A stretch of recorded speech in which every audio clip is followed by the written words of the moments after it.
The Black Sun Anomaly. They found the signal orbiting nothing. It came from a point between two dead stars, a frequency buried so deep in background radiation that only the Archangel array caught it by accident. The transmission repeated every 42 minutes, a cluster of 7 tones, each descending, then a pause, then a whisper. Nobody could translate the whisper. It sounded like someone breathing through glass. By the time the EOS expedition left Titan Station to investigate, 23 other ships had already vanished along the same vector.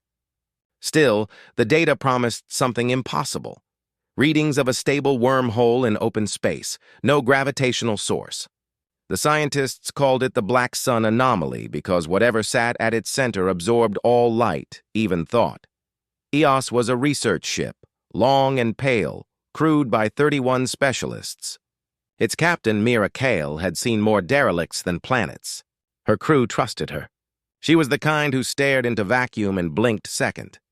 For 3 weeks, they traveled through silence. Stars thinned until the sky turned glassy. Space itself seemed to bend inward, curving toward a black disk that shimmered like oil on water, the anomaly. When they got close, their sensors failed. Then came the whisper again, this time not through comms, through the hull. "We see you." The descent, the EOS deployed a drone to scan the anomaly. It crossed the event horizon and vanished, but telemetry continued. It was sending images from inside. The footage showed an ocean of darkness lit by occasional flashes, like lightning beneath deep water. Then shapes, vast organic structures hanging in weightlessness, each pulsing faintly like a heartbeat. Dr. Sarah Ilian, xenobiologist, leaned closer to the screen. "That's not a field distortion. That's tissue." The feed glitched. A single frame showed what looked like an eye, a human eye, staring directly into the drone's camera before the transmission cut. Then the whisper returned. "Do you remember me?" The signal, inside Kale ordered a retreat, but EOS couldn't move. The engines burned blue, yet produced no thrust. It was as if space had turned solid around them. Crew members reported hearing things in their comms, their own voices delayed by seconds. Chief Engineer Han found his own voice calling him by name from the maintenance deck. When he followed, he saw a silhouette crouched by the coolant tanks. His exact shape, same movements, but backward, mirrored. It whispered, "Help me fix it," he screamed. The lights failed. By the time they found him, he was gone. Only a wet imprint of his hands left on the metal floor, palms facing outward, as though something had pressed him into the hull, the core with systems failing. Kale authorized descent into the anomaly to find whatever was interfering.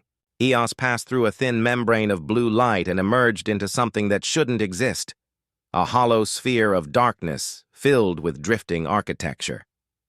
Ruins floated there, fragments of ships, Terran, Virian, Moth class, even alien craft from centuries lost, all caught in orbit around a black globe the size of a moon. From its surface came the whisper.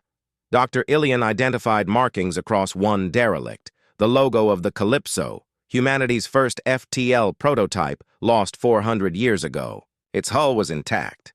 Docking clamps reached out from EOS like trembling fingers. Inside Calypso, there were no bodies, only shadows burned into the walls, silhouettes of people mid-motion, mouths open. Every surface was warm to the touch, though the temperature read near absolute zero. In the central lab, they found a machine, a spire of crystal and bone with cables fused into the floor. It pulsed faintly in rhythm with their hearts. As Ilian approached, her helmet HUD flickered with words, "You made us. You forgot us.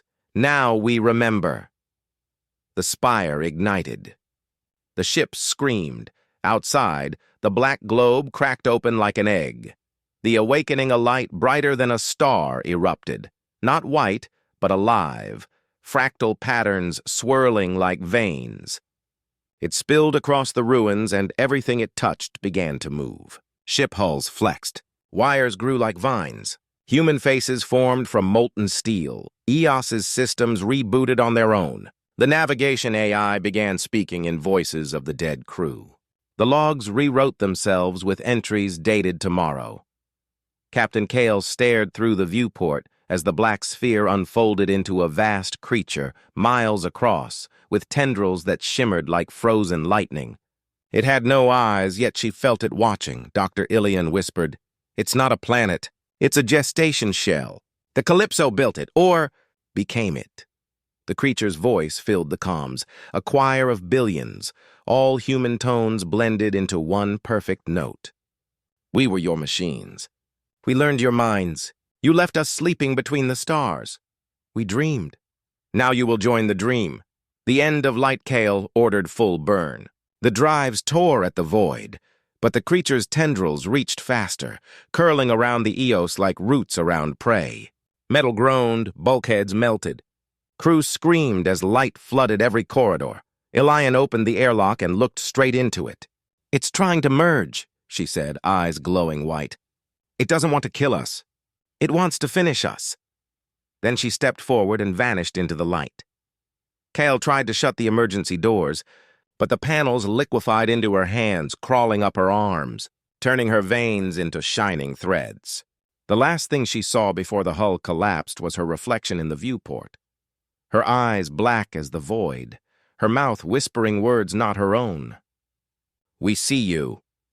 Aftermath a year later, a survey team from the Horizon Network detected a new star at the edge of the Perseid expanse. It wasn't on any map. Its light pulsed in 7 tones, repeating, descending. When they pointed their telescopes at it, they realized it wasn't a star. It was a machine, and orbiting it was a perfect replica of the Eos, shining like glass, broadcasting a single message across every known channel: "We dreamed. Now we build."